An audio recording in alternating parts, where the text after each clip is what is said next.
korupsi dari bahasa Latin corruptio. Kalau kemudian bahasa Latin yang lebih usang lagi namanya corrumpere, busuk, rusak gitu, menggoyahkan. Bahasa Belandanya kemudian menjadi corrupti, dan kemudian bahasa Indonesia turunan adalah korupsi.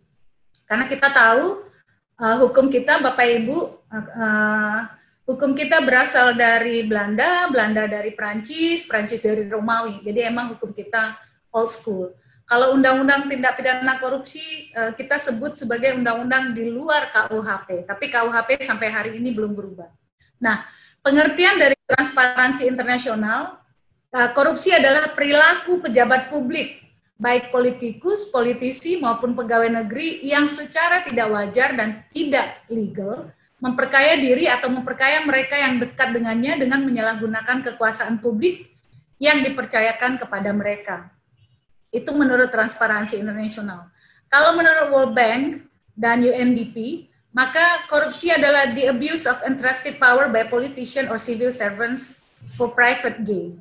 Artinya ada penyalahgunaan kekuasaan publik untuk kepentingan pribadi atau privat yang merugikan publik cara-cara bertentangan dengan ketentuan hukum yang berlaku. Ini beberapa pengertian yang kemudian lebih banyak digunakan. Apakah dalam undang-undang tindak pidana korupsi kita menemukan pengertian? Kita tidak menemukan pengertian di dalam undang-undang. Karena itu kita bisa kemudian mencari pengertian ini menurut para ahli maupun menurut organisasi internasional yang kemudian kredibel. Nah, korupsi sendiri lahir berbarengan dengan umur manusia. Penguasaan atas suatu wilayah oleh segelintir, kemudian saling berebut menguasai, terjadilah ketidakadilan. Di Indonesia ada tulisan Chandragupta 40 cara untuk mencuri kekayaan negara, dan itu sudah 2.300 tahun yang lalu. Sejak kemudian di Cina ada kebijakan Yang Lien, hadiah untuk pejabat negara yang bersih. Ini insentif untuk menekan korupsi. Jadi artinya di sana juga kemudian korupsi ini menjadi masalah yang serius. Bahkan kemudian Cina sampai hari ini menerapkan hukuman mati untuk pejabatnya yang melakukan korupsi. Di Indonesia sejak zaman VOC juga kemudian kita tahu bahwa VOC bangkrut karena korupsi, dan korupsi itu berlanjut terus, Orde Lama, Orde Baru, kita tahu betapa korupnya zaman Orde Baru Presiden Soeharto, karena kemudian muncullah reformasi. Jadi kalau misalnya hari ini Bapak Ibu ada yang bilang, wah lebih enak rezim Soeharto, maka saya salah satu yang kemudian kecewa sebenarnya dengan pernyataan itu, karena kita tahu bahwa sampai hari ini kita masih berjuang untuk mengembalikan uang yang dikorupsi sebegitu banyaknya oleh rezim ini, gitu ya. Kemudian jika kita melihat pendekatan normatif dalam pemberantasan tipikor, Bapak Ibu, ada tiga jalur hukum yang kemudian bisa digunakan untuk melakukan pemberantasan korupsi. Pertama, jalur perdata.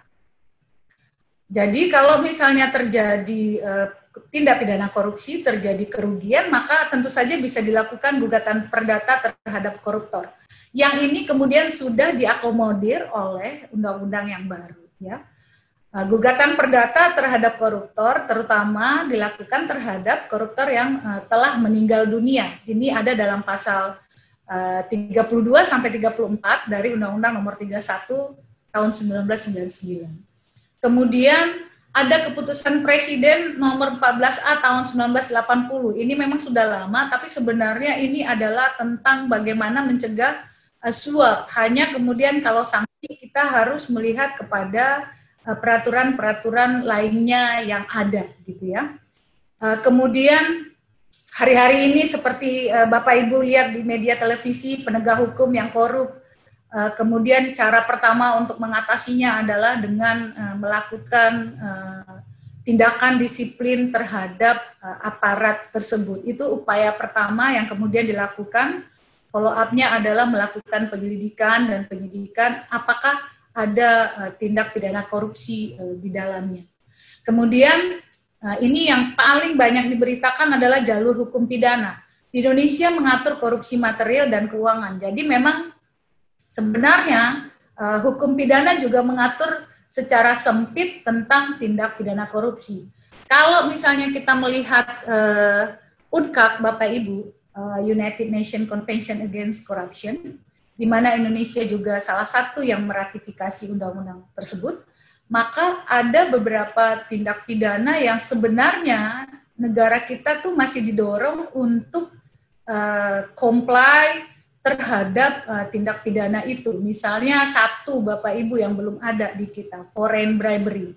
Foreign bribery yang kita bisa tangani adalah ketika pejabat kita disuap oleh perusahaan asing, maka kita bisa mengenakan foreign bribery menurut undang-undang yang ada di dalam undang-undang Tipikor. Tapi ketika perusahaan nih Bapak Ibu misalnya kemudian ikut bidding di negara lain dan menyuap pejabat di sana, maka sebenarnya hukum kita, hukum Indonesia, hukum positif kita terkait tindak pidana korupsi belum menjangkau tindak pidana itu, gitu.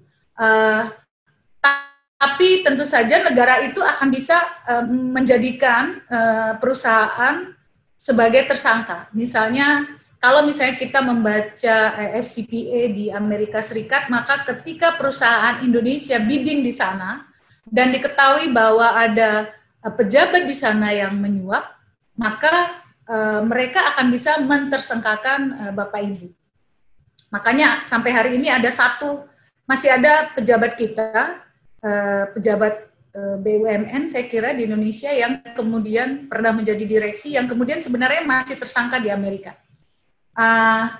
Ini di kita belum gitu ya, dan kadang-kadang dengan persoalan ini ada di OECD Convention, Bapak Ibu, kadang-kadang karena kita belum comply dengan foreign bribery, maka Indonesia ada kalanya tidak bisa ikut bidding di negara lain. Ini sebenarnya kelemahan dalam dunia bisnis akibat kita belum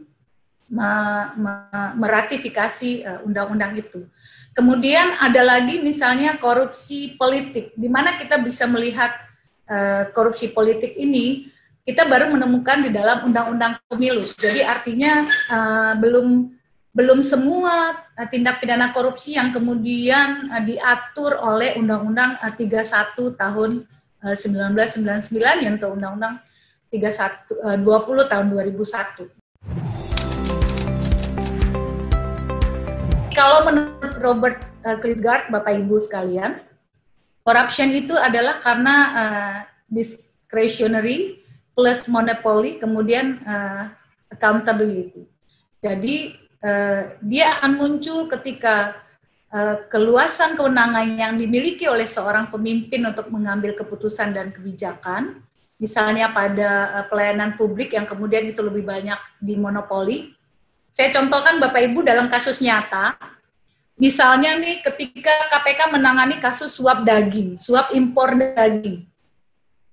Dalam suap impor daging itu, jadi ternyata pengimpor itu adalah 5 kelompok besar yang semuanya adalah keluarga gitu. Jadi perusahaannya tidak lebih dari 20 yang kemudian menguasai impor daging. Jadi dari mulai istri, suami, anak, ponaan, itulah pemainnya yang ada di Indonesia gitu. Jadi ketika mereka berkuasa di situ, maka lebih rentan terjadi suap menyuap ya. Sama dengan bagaimana kemudian akuntabilitas, misalnya aturan tentang LHKPN atau gratifikasi, itu sebenarnya salah satu upaya untuk menjaga agar praktek korupsi kemudian menjadi berkurang. Ini teori dari Robert Klitgaard. Kemudian ada 2 model Bapak Ibu. Pertama, willingness and opportunity to corrupt. Jadi memang ketika terdapat kesempatan dan peluang, kemudian pengawasan yang kurang gitu ya.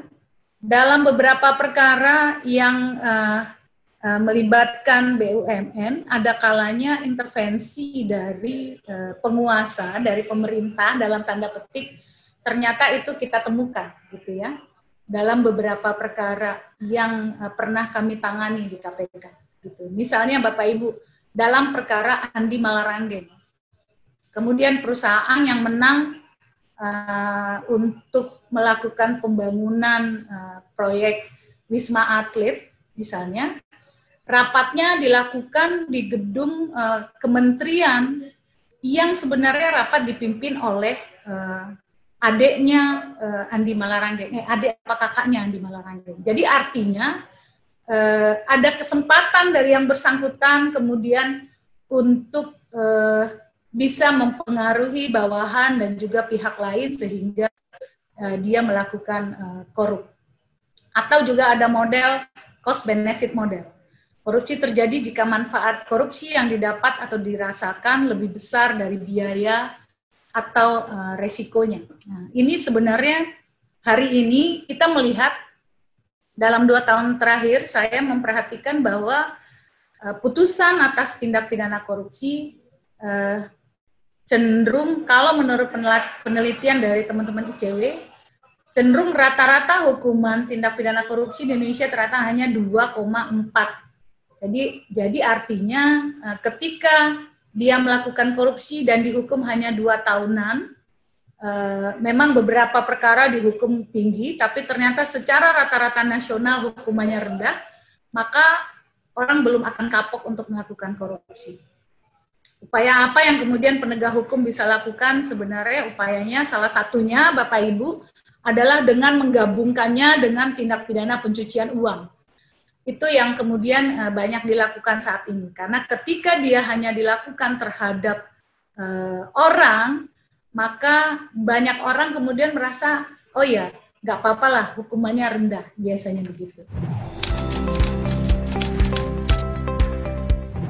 Penyebab korupsi ini kemudian dari penelitian yang ada di Litbangnya KPK yang dilakukan beberapa waktu yang lalu, korupsi kalau secara global orang bilang corruption by need. Jadi biasanya kita permisif sekali dengan corruption by need. Contohnya apa? Ketika membuat KTP biar cepat kasih 100.000 misalnya. Nggak sadar sebenarnya pola ini adalah pola membiarkan korupsi itu terjadi gitu. Tapi corruption by greed, nah inilah perkara yang sebenarnya harusnya ditangani oleh KPK dan penegak hukum dalam skala prioritas. Kenapa corruption by greed? Kalau misalnya hari ini kita menemukan hakim masih menerima suap, maka saya bisa pastikan itu adalah by greed. Secara penghasilan, hakim sudah sangat baik dibandingkan dengan penegak hukum yang lain. Jadi artinya ketika mereka ditempatkan dimanapun, maka penghasilannya sudah cukup gitu ya. Atau misalnya kita melihat KPK. KPK kalau ada yang korup misalnya, maka ini pastilah by grade karena penghasilan sangat baik gitu ya. Kemudian ada karena opportunities atau juga karena exposure. Nah, sering sekali dalam banyak perkara, kemudian para tersangka itu merasa bahwa dia melakukan korupsi karena adanya tekanan. Nah, sebenarnya kalau dalam teori pidana, tekanan ini kemudian akan dibuktikan oleh jaksa seperti apa? Karena ada kesempatan bagi orang dewasa untuk berpikir, untuk mengiyakan, dan seterusnya. Biasanya lebih pada daripada dicopot jabatan dan seterusnya. Karena itu biasanya kemudian korupsi dalam banyak dan hampir semua perkara jarang yang dilakukan secara tunggal. Jadi korupsi biasanya selalu dilakukan secara bersama-sama. Makanya kalau misalnya Bapak Ibu membaca perkara korupsi, biasanya akan ketemu pasal 55 dari KUHP. Jadi artinya selalu kita menemukan semakin skemanya kompleks, semakin dia sophisticated modusnya, maka semakin banyak orang yang terlibat di dalamnya. Itu pengalaman dalam penanganan korupsi. Jadi yang bukan secara tunggal, karena itu menjadi tidak mungkin. Kita tahu Bapak Ibu, pertama ada Undang-Undang Nomor 28 tahun 99 tentang negara-negara yang bersih dan bebas dari KKN. Jadi ini Bapak Ibu BUMN harus membaca undang-undang ini karena disinilah kemudian kenapa teman-teman di BUMN kalau misalnya melakukan tindak pidana korupsi maka KPK akan handle. Kalau pada pegawai negeri, KPK akan handle sampai eselon 2, eselon 1, eselon 2. Pada BUMN, malah akan ditangani sampai dengan eselon 3. Jadi, lebih beresiko sebenarnya tindak pidana korupsi dilakukan oleh teman-teman BUMN gitu ya. Walaupun kemudian bukan berarti bahwa pegawai negeri yang eselon 3, 4 kalau melakukan korupsi tidak bisa ditangani, tidak, hanya kewenangannya kemudian berbeda institusi.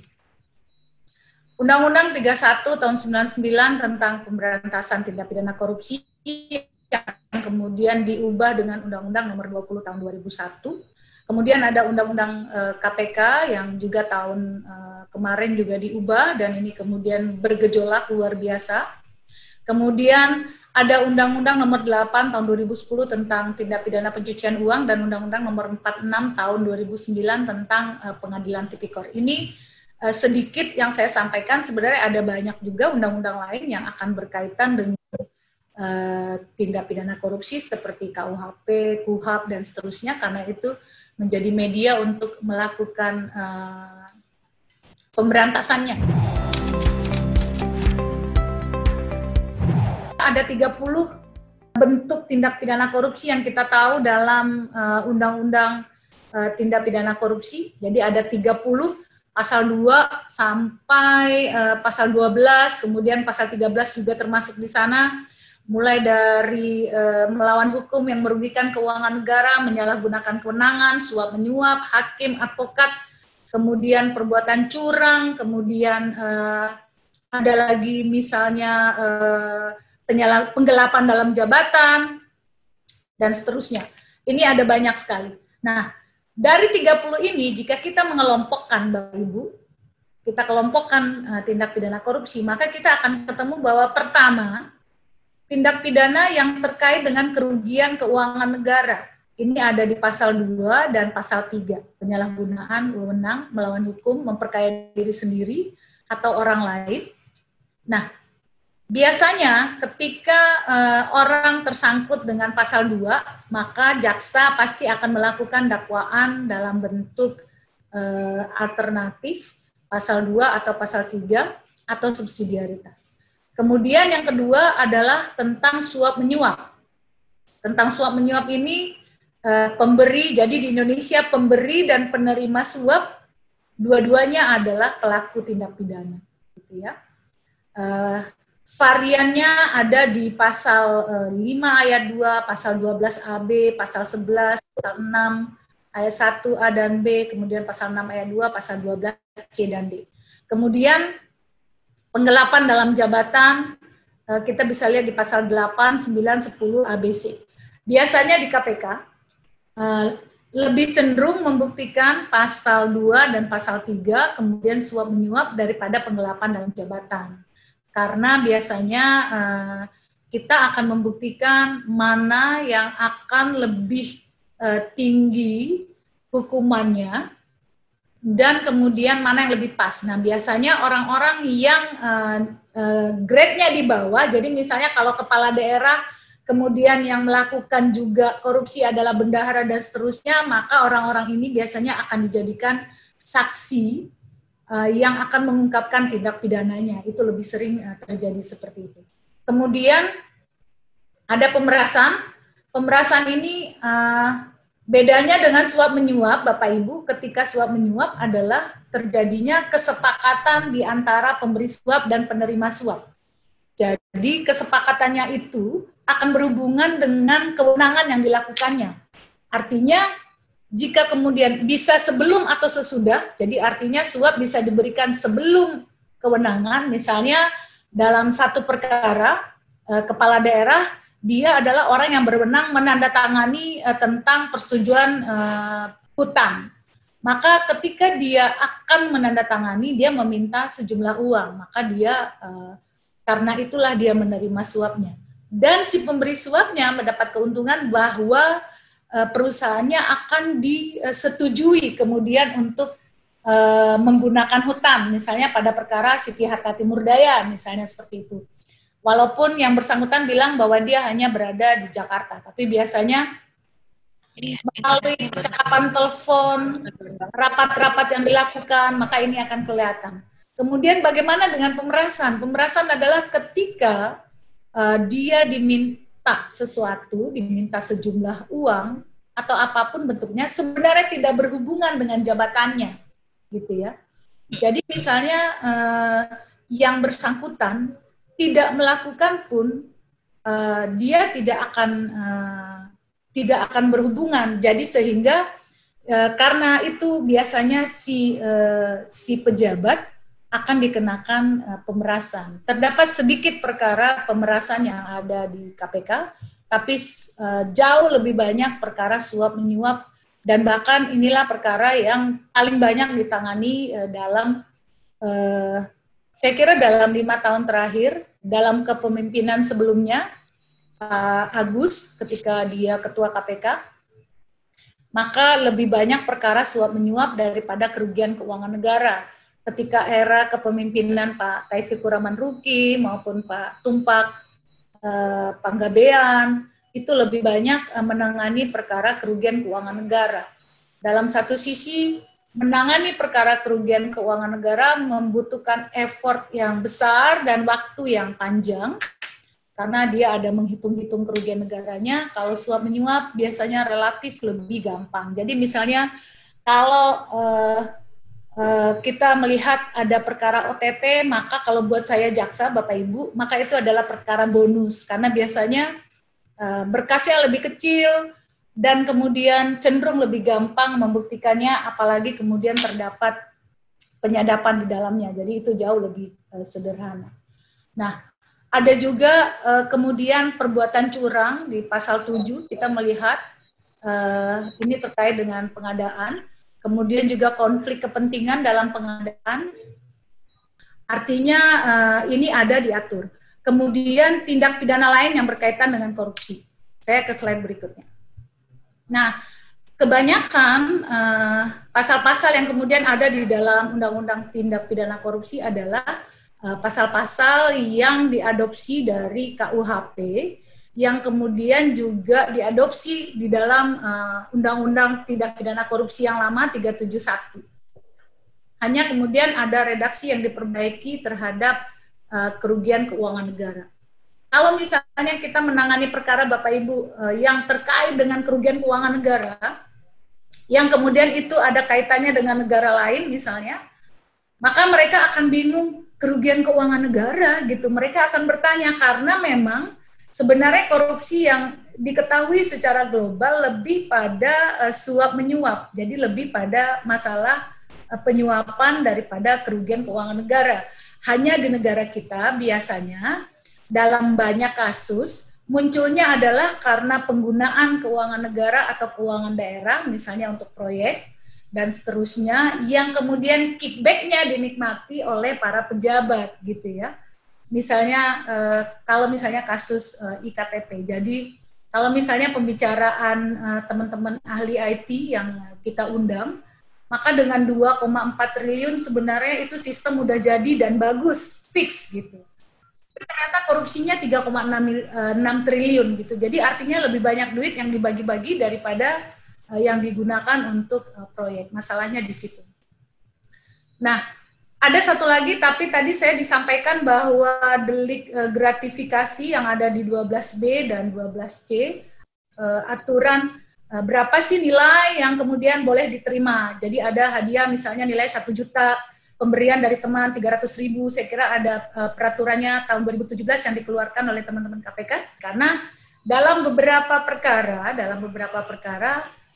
dan perkara TPPU yang kemudian ditangani oleh KPK, banyak kemudian nexusnya, hubungannya adalah dengan gratifikasi. Jadi biasanya jika Bapak Ibu ingat perkara penyuapan pelelawan, hampir banyak sekali anggota DPR yang terlibat saat itu, adalah gratifikasi yang kemudian 2 orang melaporkan kepada KPK, sisanya tidak melaporkan gitu. Jadi awalnya begitu, tapi kemudian ketika 30 hari maka harus dilaporkan, ketika tidak dia menjadi 12B. Tapi itu pun kadang-kadang seringkali kita melihat bahwa sebenarnya ini bukan gratifikasi yang dimaksud oleh 12B.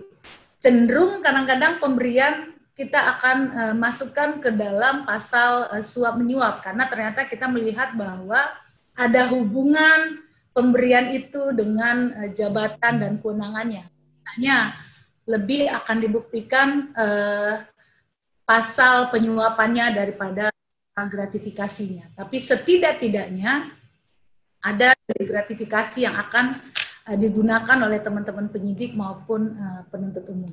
Nah, ada tindak pidana lain, Bapak Ibu, yang kemudian juga berkaitan dengan tindak pidana korupsi, gitu. Misalnya merintangi proses pemeriksaan perkara korupsi, contohnya perkara Anggodo Wijoyo, kemudian perkara saya lupa nih, perkara yang kemarin kita tangani IKTP Miriam Haryani, itu salah satu contoh yang kemudian merintangi proses pemeriksaan. Tidak memberi keterangan atau memberi keterangan yang tidak benar, kemudian bank yang tidak memberi keterangan rekening tersangka. Nah, ini juga akan bisa dikenakan dengan tindak pidana lain yang berkaitan dengan tindak pidana korupsi.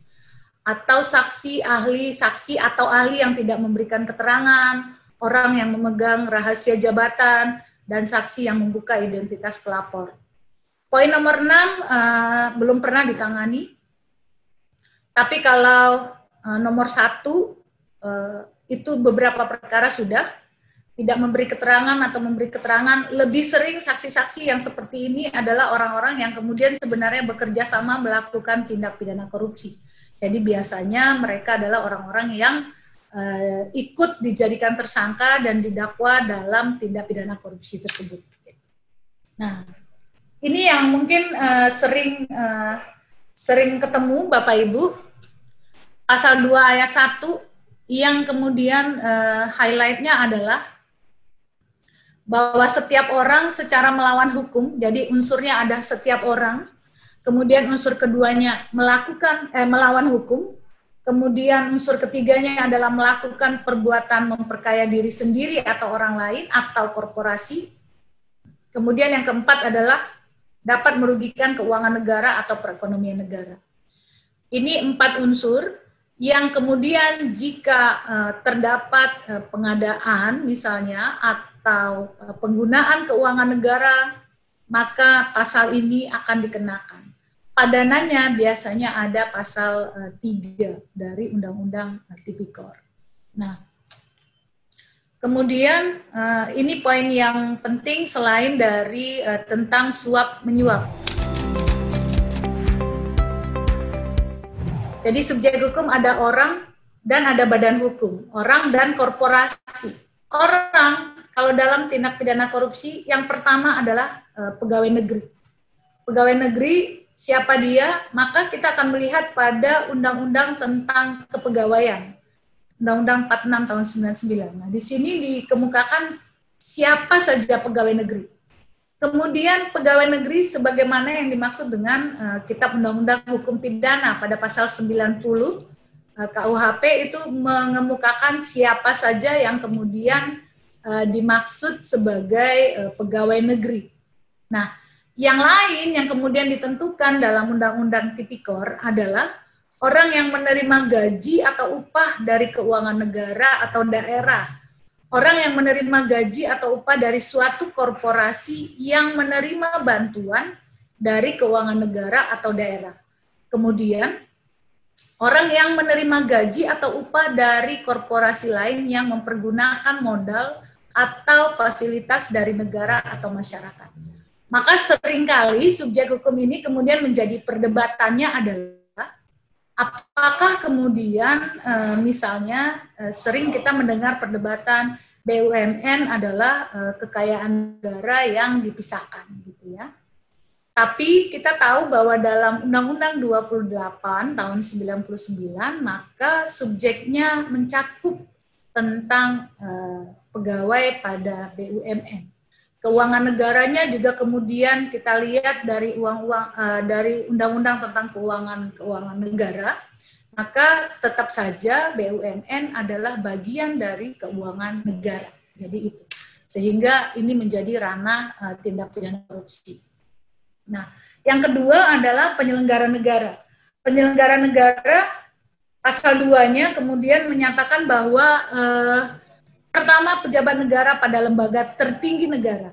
Kemudian pejabat negara pada lembaga tinggi negara, menteri, gubernur, hakim, pejabat negara sesuai dengan ketentuan perundang-undangan yang berlaku, dan ada poin bahwa pejabat lain yang memiliki fungsi strategis dalam kaitannya dengan penyelenggara negara sesuai dengan ketentuan perundang-undangan yang berlaku. Nah, fungsi strategis ini, Bapak Ibu, siapa sih pejabat lain yang memiliki fungsi strategis? Di dalam undang-undang itu kemudian dijelaskan bahwa direksi, komisaris, pejabat struktural lainnya. Nah, karena itu nih, pejabat struktural lainnya ini yang membuat rentang grading pada BUMN lebih banyak bisa ditangani oleh KPK daripada oleh penegak hukum yang lain, gitu ya. Pimpinan bank, pimpinan perguruan tinggi negeri, pejabat eselon 1 dan pejabat lain yang disamakan di lingkungan sipil, militer, kepolisian, jaksa, penyidik, panitera pengadilan, juga pemimpin dan bendaharawan proyek. Ini yang menurut Undang-Undang 28 tahun 99 adalah penyelenggara negara, gitu ya. Kemudian satu lagi adalah korporasi. Nah, kalau misalnya nih terkait dengan saya kembali ke sini. Terkait dengan orang pegawai negeri, jika ada pertanyaan misalnya, kenapa orang-orang swasta kemudian dia juga bisa kena, padahal subjek hukum mereka nggak termasuk? Maka jawabannya adalah karena yang di awal saya sampaikan bahwa korupsi tidak dilakukan secara tunggal. Jadi ketika orang yang dia juga merupakan subjek, jadi orang sini, yang dimaksud orang dia adalah subjek yang kemudian melakukan kejahatan bersama-sama dengan pegawai negeri, maka siapapun yang melakukan kejahatan bersama-sama dengan pegawai negerinya, maka dia akan bisa dikenakan undang-undang tindak pidana korupsi. Jadi di sana kuncinya. Kita akan melihat penyelenggara negaranya, jadi pegawai negeri. Kalau misalnya KPK sih tidak menangani semua pegawai negeri, tapi KPK menangani semua penyelenggara negara, karena bunyi undang-undangnya begitu. Nah, tidak berarti juga bahwa kemudian pegawai negeri tidak bisa ditangani, karena akan ditangani oleh kepolisian dan kejaksaan. Jadi dia sepanjang bersama-sama dengan penyelenggara negara atau dengan pegawai negeri, atau dia kemudian memberi suap kepada pegawai negeri atau penyelenggara negara, maka ini menjadi subjek hukum dari tindak pidana korupsi. Nah, subjek hukum berikutnya adalah korporasi, karena dalam Undang-Undang 3199 itu pada pasal 1 sub 1-nya disampaikan tentang korporasi adalah kumpulan orang dan atau kekayaan yang terorganisasi, baik merupakan badan hukum maupun bukan badan hukum. Jadi pengertian korporasi dalam Undang-Undang Tipikor jauh lebih luas daripada pengertian korporasi yang sering disampaikan secara umum, gitu ya. Jadi tidak hanya yang berbadan hukum, tapi juga kumpulan orang atau kekayaan. Jadi lebih luas, sehingga koperasi pun bisa menjadi korporasi.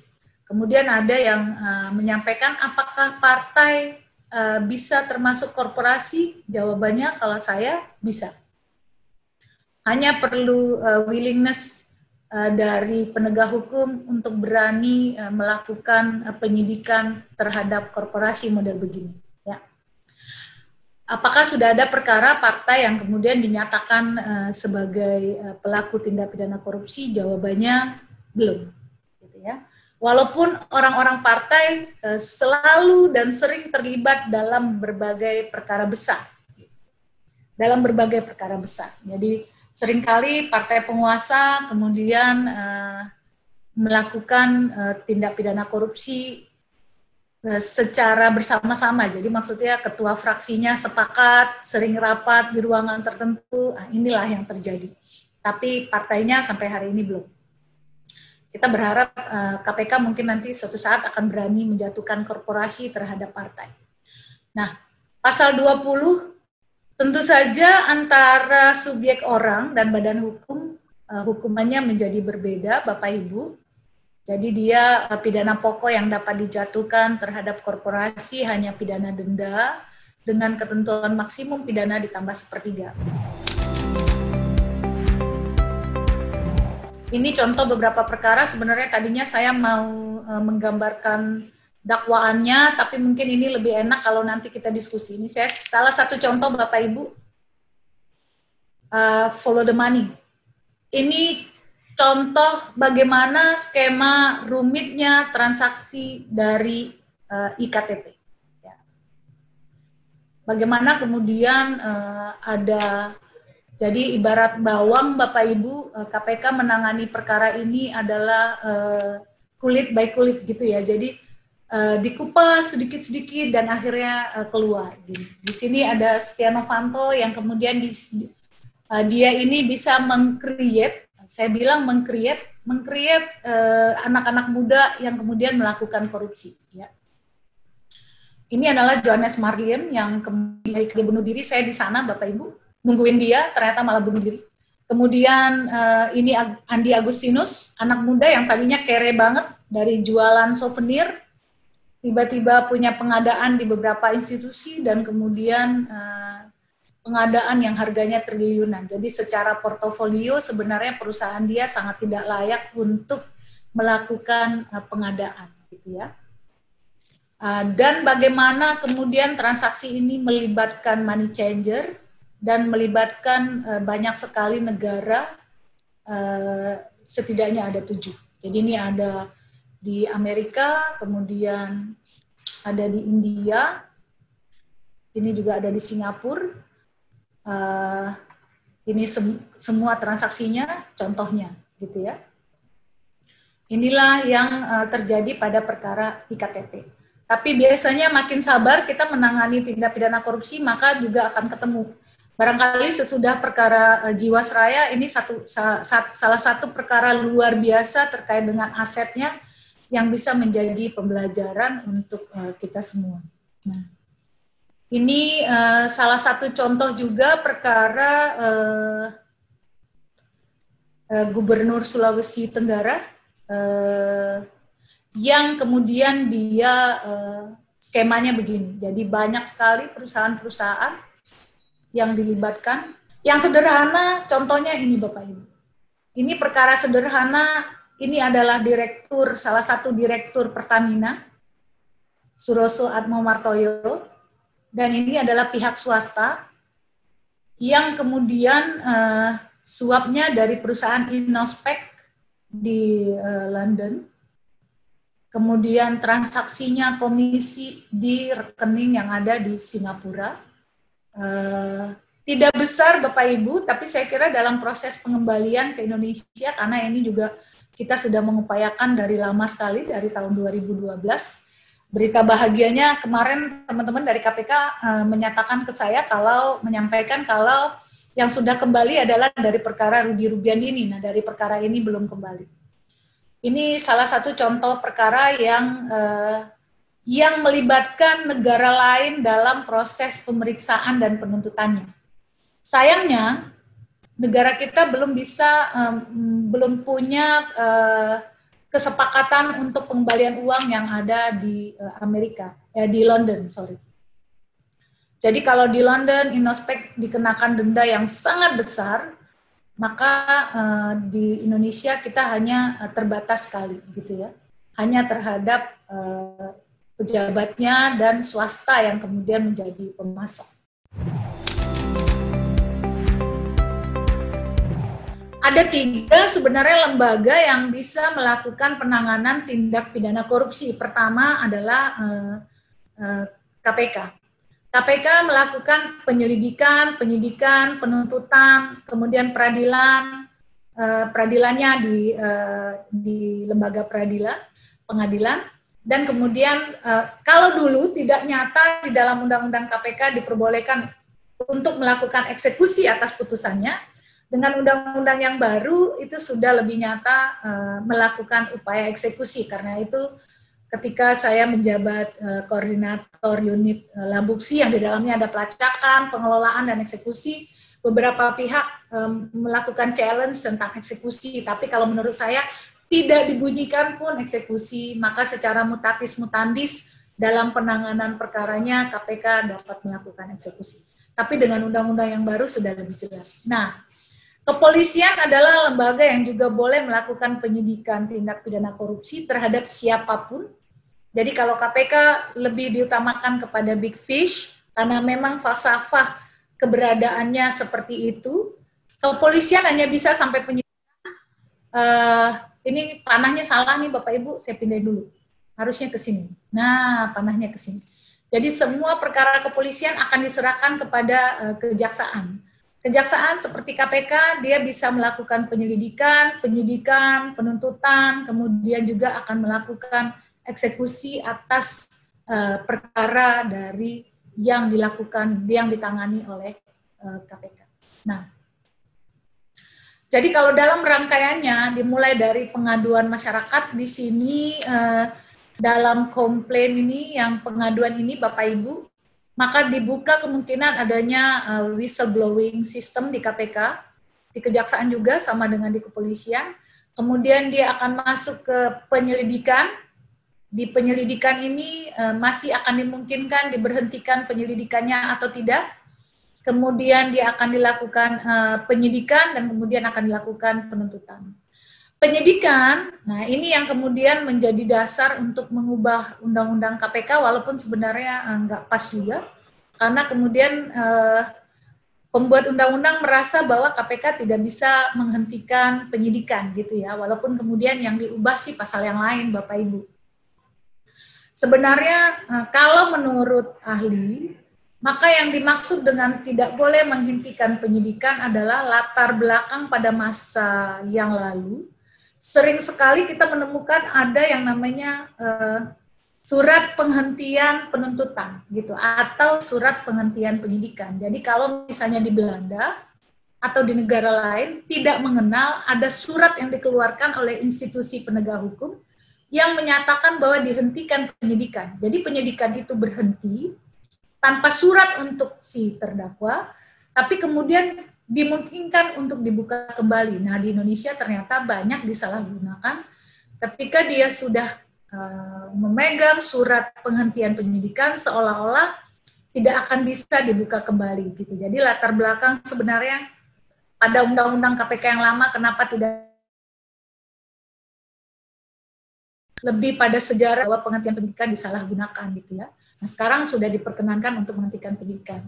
Walaupun sebenarnya sistem di KPK pada saat pengumpulan informasi dan penyelidikan ini perkara sebenarnya sudah melibatkan teman-teman jaksa, berbeda dengan institusi kepolisian dan kejaksaan yang pada tahap penyelidikannya tidak melibatkan jaksa di dalamnya. Jadi karena memang KUHAP kita, Bapak Ibu, Kitab Undang-Undang Hukum Acara Pidana kita, memang lebih kompartemen. Jadi artinya penyidik akan melakukan tugasnya sendiri, jaksa nanti dengan berkas akan melaksanakan tugasnya sendiri gitu ya. Jadi ini karya agung yang katanya tahun 81 adalah karya agung yang sebenarnya harus diubah gitu. Karena memang dalam suatu tindak pidana ketika jaksa tidak dilibatkan pada tahap awal, maka resikonya adalah berkasnya akan menjadi bolak-balik. Nah, KPK sudah menerapkan satu atap, bahkan ini ketika upaya penelusuran aset, pengelolaan bukti, dan database-nya juga sudah ada di dalam satu atap, ini menjadi sangat efektif Bapak Ibu. Termasuk juga dengan pemulihan aset dan eksekusinya. Nah, kalau ini dipisah, maka kita akan melihat, saya yakin akan terjadi penurunan. Saya kembali ke masalah pasal-pasal penting yang mungkin nanti akan jadi krusial untuk Bapak Ibu ya. Pertama pasal 2, yang di situ ada setiap orang melawan hukum. Ini apa namanya bestandelen delik. inti deliknya adalah setiap orang melawan hukum, melakukan perbuatan memperkaya diri sendiri atau orang lain atau korporasi yang dapat merugikan keuangan negara. Nah, kalau kita melihat melawan hukum, maka sebenarnya melawan hukum itu adalah melawan peraturan hukum tertulis atau melawan perundang-undangan, walaupun kemudian dalam arti formil dan material dengan fungsi positif sebagaimana putusan tahun 2006.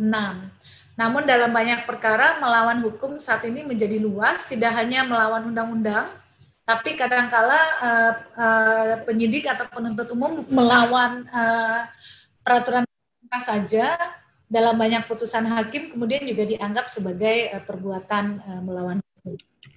Kemudian kalau kita bicara unsur kerugian keuangan negara, Bapak Ibu sekalian, maka ada putusan menarik dari Mahkamah Konstitusi tanggal 23 Oktober 2012, sehingga tadinya perdebatan bahwa yang berwenang menentukan kerugian negara hanya BPK, dengan putusan ini kemudian menjadi jauh lebih luas gitu.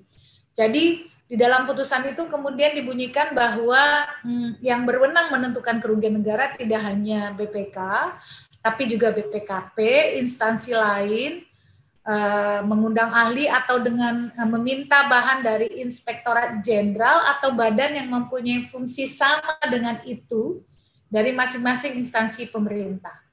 Bahkan kemudian di dalamnya juga dibunyikan pihak lain termasuk perusahaan yang dapat menunjukkan kebenaran material dalam perhitungan kerugian keuangan negara dan atau dapat membuktikan perkara yang sedang ditangani. Jadi artinya penghitungan kerugian keuangan negara ini dari audit eksternal pun boleh, dari internal audit yang punya sertifikasi untuk itu, yang kemudian memang punya keahlian untuk menghitung kerugian keuangan negara, sangat dibuka kemungkinannya tidak melulu hanya BPK.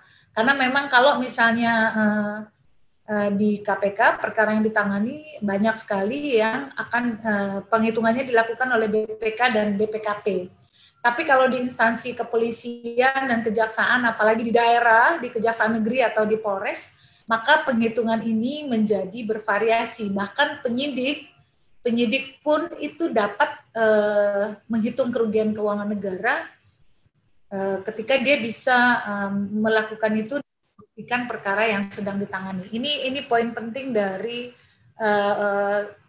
lembaga yang berwenang menentukan kerugian keuangan negara.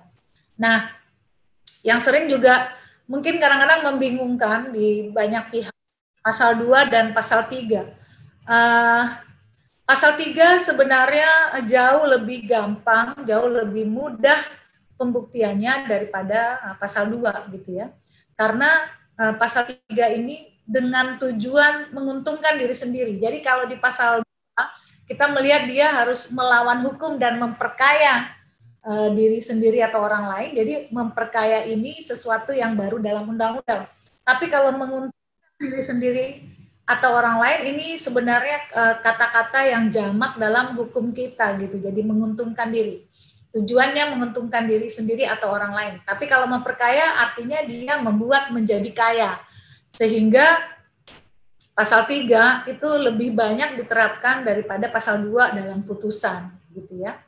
Kemudian di sini melawan hukumnya tidak dibunyikan dalam unsur tapi dia inherent, melekat dengan seluruh unsur yang ada. Jadi sebenarnya pembuktiannya adalah bahwa dalam setiap unsurnya terdapat perbuatan yang diinginkan oleh si tersangka atau si terdakwa untuk menguntungkan dirinya, kemudian dia menyalahgunakan kewenangan karena jabatannya yang dapat merugikan keuangan negara. Nah, unsur yang dapat merugikan keuangan negara ini yang kemudian perlu dilakukan perhitungan seberapa kerugian keuangan negara itu terjadi gitu ya.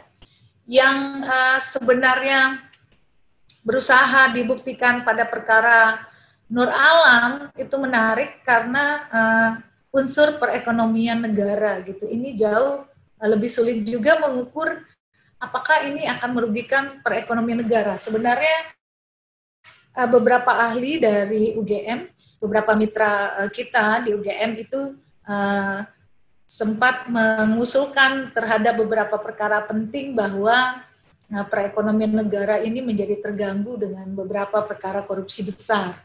Tapi memang pada prakteknya ini unsur yang biasanya lebih dipilih merugikan keuangan negara daripada perekonomian negara, karena ini adalah alternatif yang harus dibuktikan. Kemudian yang juga akan banyak ditemukan Bapak Ibu adalah terkait dengan delik penyuapan. Jadi delik penyuapan bentuk pemberian korporasi atau pihak swasta barang, uang, janji yang tujuannya untuk mempengaruhi pengambilan keputusan dari pihak penerima suap. Dalam suap itu sebenarnya kita mengenal ada istilah suap aktif dan suap pasif, tapi lebih pada dianggap kalau misalnya dalam Undang-Undang 11 tahun 80 tentang suap, maka suap aktif diartikan sebagai orang yang memberi atau menjanjikan sesuatu, sedangkan suap pasif adalah orang yang menerima sesuatu gitu ya. Nah, kalau kita melihat pasal 5 ayat 1, maka unsurnya setiap orang yang memberi atau menjanjikan sesuatu kepada pegawai negeri atau penyelenggara negara. Jadi tidak mesti bahwa pemberiannya sudah selesai dilaksanakan, tapi janji yang sudah selesai pun maka dia dapat menjadi delik penyuapan. Nah, dengan maksud supaya berbuat atau tidak berbuat sesuatu dalam jabatannya. Seringkali pemberian diserahkan atau janji diberikan, kemudian uang realnya, sehingga misalnya pada beberapa perkara Bapak dan Ibu sekalian, biasanya janji dulu di depan, kemudian si pejabat melakukan sesuatu yang bertentangan dengan kewajibannya, baru kemudian realisasinya uang. Nah, kadang-kadang ada pertanyaan, ada pasal 5 ayat 1 huruf A, ada pasal 5 ayat 2 gitu ya. Kenapa kemudian hampir tidak pernah diterapkan pasal 5 ayat 2? Karena pasal 5 ayat 2 kalau berdasarkan cerita pembuat undang-undang, ini sebenarnya adalah kesalahan undang-undang. Pasal ini kemudian akan bisa kita temukan terabsorpsi pada pasal berbagai pasal 12 dengan berbagai turunan gitu. Jadi biasanya penyidik atau penuntut umum tidak akan menerapkan pasal 5 ayat 2 pada dakwaan dan tuntutannya, tapi akan memilih salah satu dari pasal 12 huruf A atau huruf B gitu ya. Di sana perbedaannya antara pasal 5 ayat 1 dan pasal 5 ayat 2 gitu ya. Kemudian, nah ini tiga pasal penting Bapak Ibu yang biasanya akan sering ditemui. Nah, kemudian apabila kaitannya dengan gratifikasi, dia akan menjadi suap ketika penerimanya adalah pegawai negeri atau pejabat negara yang menerima gratifikasi, kemudian tidak melaporkan gratifikasi pada 30 hari sejak menerima. Nah, ini dia kemudian akan berubah menjadi suap.